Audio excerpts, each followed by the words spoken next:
पवार काकू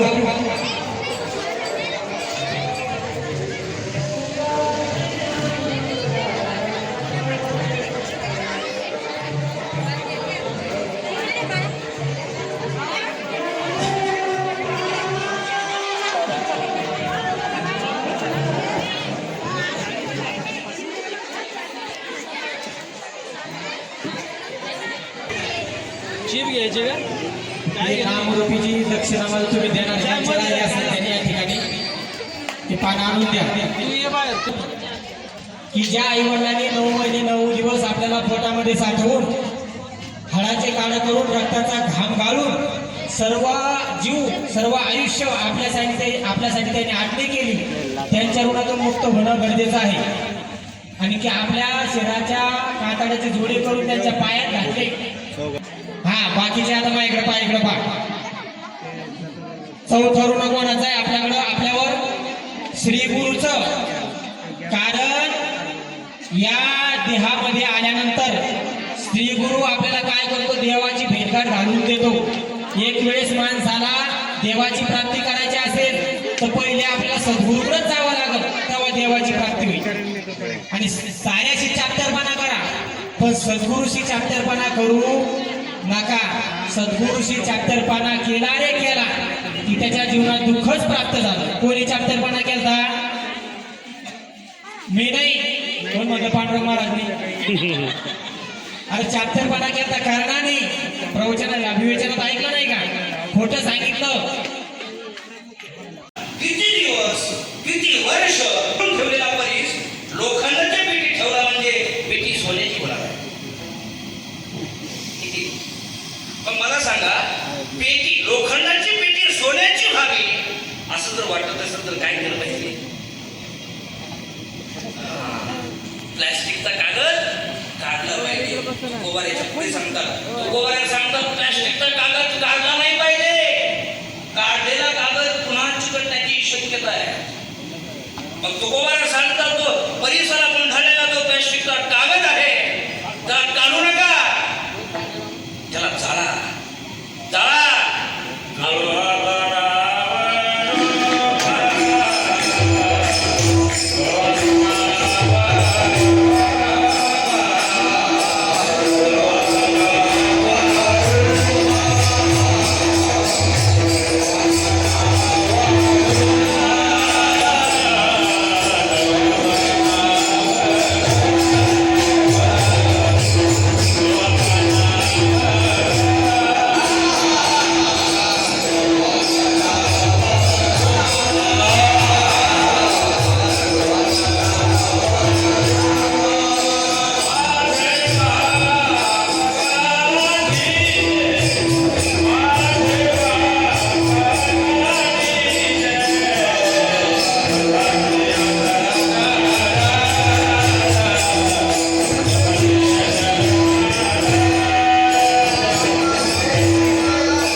काढणारा पुन्हा तिथे जाऊ शकतो, म्हणजे ओढून येऊ शकतो पुन्हा. महाराज सांगतात त्याला काढू नका, त्याला काढा की जाळा. ऐका बरं का, प्लॅस्टिकचा कागद काढल्याशिवाय जशी लोखंडाची पेटी सोन्याची होत नाही, तसा परमात्मा रूपी परीस आमच्या सगळ्यांच्याच पेटी देतो. महत्वाचं आहे. आजच्या जगात सगळ्यात मोठा सिद्धांत आहे. परमात्मा रूपी परीस जो आम्ही खानदान म्हणतो आमची सुखाची, शाश्वत सुखाची, तो आनंद रूपी परीस आमच्या सगळ्यांच्याच पेटीत आहे.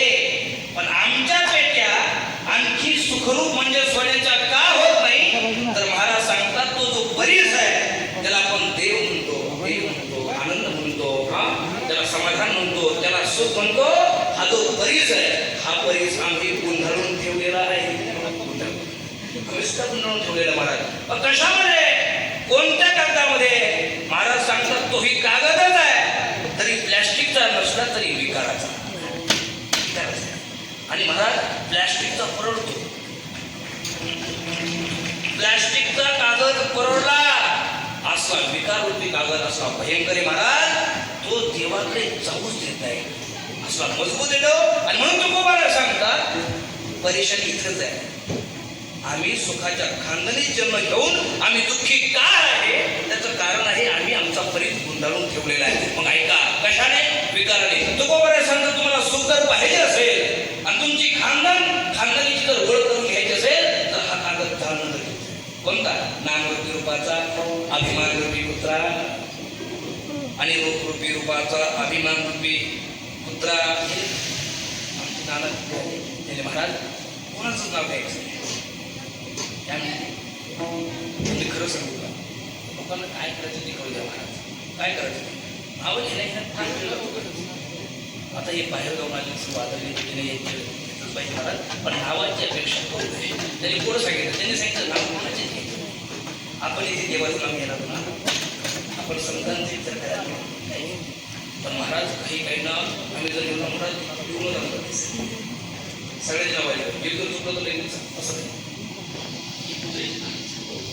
सांगतो नाम रूपी रूपाचा अभिमान रूपी पुत्रा. आणि आमचं नाव असं आहे, पत्रिकेत आमचं नाव असतं, फक्त वर्षी बदलली असते. म्हणजे मागच्या वर्षी जर वर असेल तर थोडं चुकून खाली येतं, तेव्हा मागच्या वर्षी वर होतं. आज कसं आहे महाराज, एक लक्षात हे विकार आहे. तुकोबर आहे सांगतात जो हे विकार नाही, हे पुत्रे, हे नाम रूपी रूपाचा अभिमान रूपी पुत्रा आणि रूप रूपी रूपाचा अभिमान पुत्रा, अभिमान रूपी पुत्रा. हे पुत्रे सामान्य नाही, कुत्रेच नाही, सरकी कुत्रे, सरकी जोपर्यंत हे दोन सरकी कुत्रे, या दोन सरक्या कुत्र्यांनी आपला परीस गुंडाळून ठेवलेला आहे, तोपर्यंत आम्ही कायम दुःखी महाराज. किती कीर्तन ऐका, किती प्रवचन ऐका, करा नाही. मग काय करायला पाहिजे? असं काहीतरी करा की हे दोन सरकी कुत्रे बाहेर निघले पाहिजे.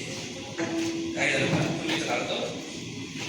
पूर्वीचा काळ होता आणि पूर्वीचा काळ असल्यामुळे पाणी घ्यायला एकच विहीर असायची, सरकारी विहीर असायची. सरकारी विहीर दुसरी पाणी न्यायची.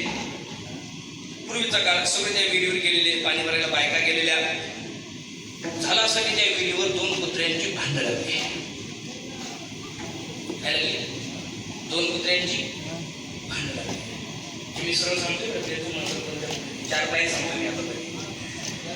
पूर्वी भांडणं एवढे विकोपाला गेले, एवढे विकोपाला गेले, एवढे वाढले की भांडता भांडता दोन्ही कुत्रे विहिरीत पडली.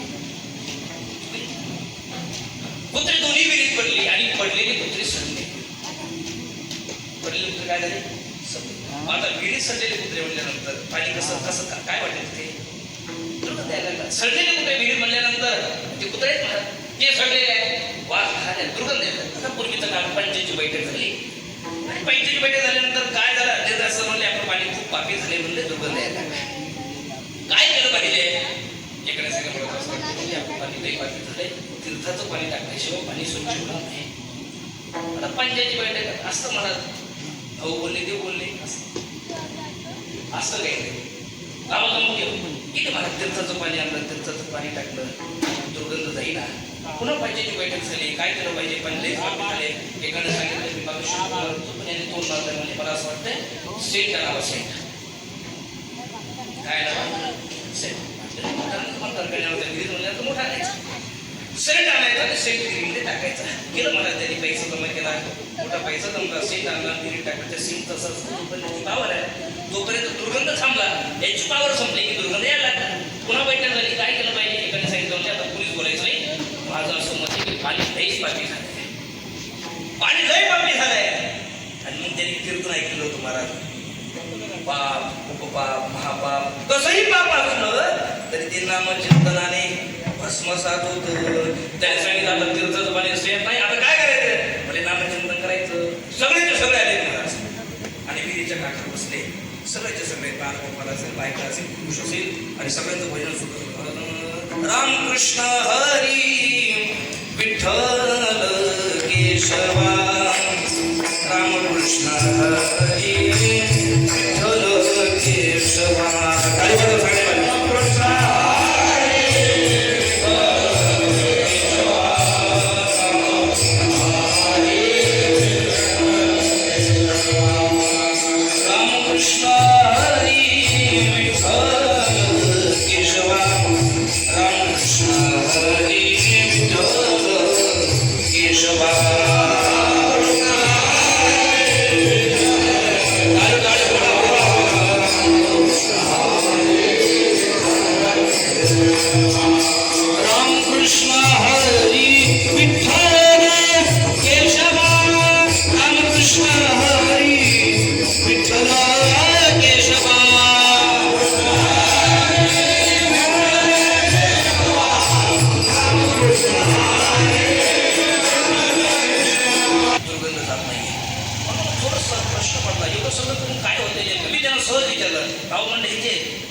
कुत्रे पडले होते, जे सडले होते, हे सडलेले कुत्रे तुम्ही वर काढलेत का?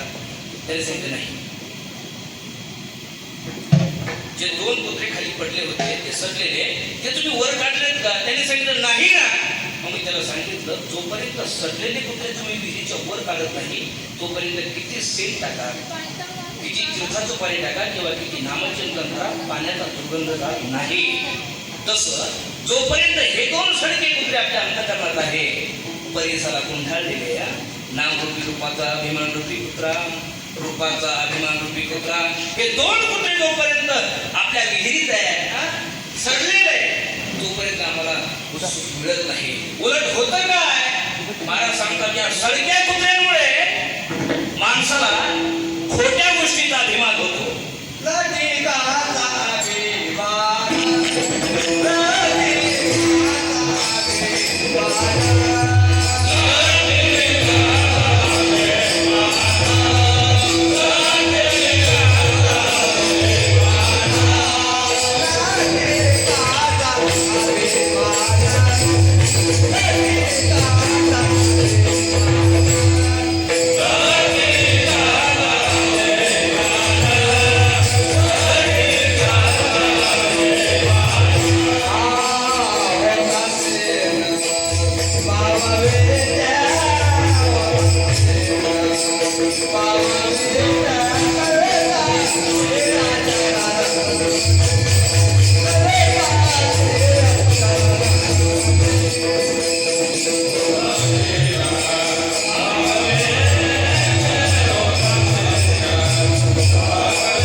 वस्तूचा, खोट्या पदार्थाच्या, खोट्या व्यक्तीचा अभिमान होतो महाराज.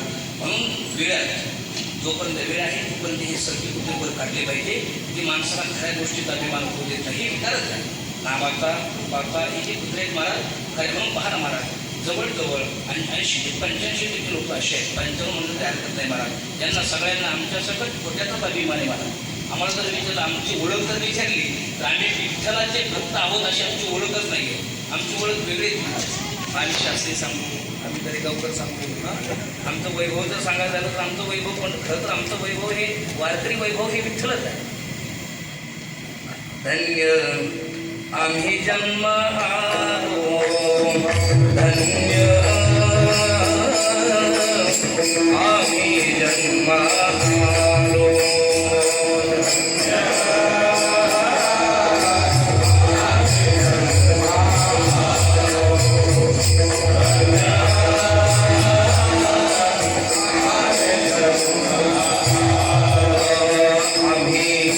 देवाचे दैवाचे दास पंढरी रायाचे दास पंढरी रायाचे दास पंढरी रायाचे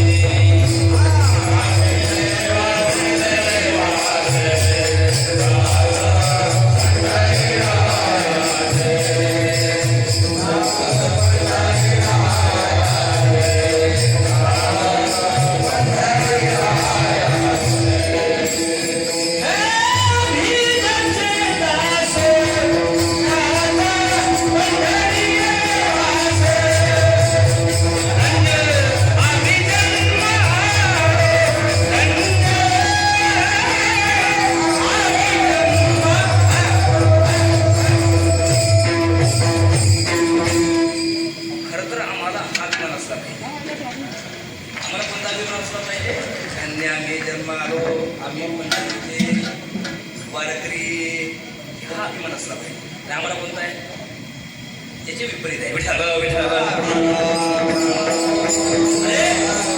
माणसाने अभिमान करावा खऱ्या गोष्टीसाठी जी खरी आहे साच आहे. माणसाने आवड माणसाला खऱ्या गोष्टीची असावी. माणसाने विश्वास खऱ्या गोष्टीवर ठेवावा. माणसाने प्रेम सुद्धा खऱ्या गोष्टीवर करावं धटक्यावर नाही. आणि आमचं तेच चालू नाही आमचा विश्वास नाही. आम्हाला खऱ्याविषयी आवड आहे आणि नाही आम्हाला खऱ्याविषयी विश्वास आहे. त्या ऋषिकेशमध्ये एक महात्माशी होऊन गेले बरं का तुम्ही. एक महात्माशी होऊन गेले की त्यांच्या डोक्यात किडी पडले. किडी काय पडले तुम्हाला महात्मांना किडी कशी पडली. लोक लय शंका करतात. लोक लय चालू मारत. समजा एखादा जर देवदेव करणारा असला त्याच्या घरात जर काही दुःख झालं लोक असं म्हणतात कधी देवदेव केला पण काही कामा नाही. ह्याच्या बापाचं ऐकावं गेलं तुमचा नऊ करतो ऐकला कर्म स्वतंत्र दिले आणि त्यांनी जर तुम्हाला कर्म स्वतंत्र दिले तर त्याच्या हस्तक्षेप करण्याचा काही अधिकार नाही त्याला आणि त्याला नाव ठेवण्याचा तुमचाही काही अधिकार नाही. हे आमचं कर्तव्य आहे. मला त्यांनी जर जन्म दिलाय आम्हाला मनुष्य देह तर खऱ्या गोष्टीवर प्रेम करण्याकरता दिला आहे. आणि मनुष्य देह म्हणून ज्ञानोबाची भाषा आहे. मोक्ष देखील आला तो भाग्य विनटाला मनुष्य देह मिळून जर आम्ही नामचिंतन केलं तरच माणूस भाग्यवान आहे. नाहीतर तेच ज्ञानोबाला सांगतात माणसासारखा करमटा कोणी नाही. उपदोनी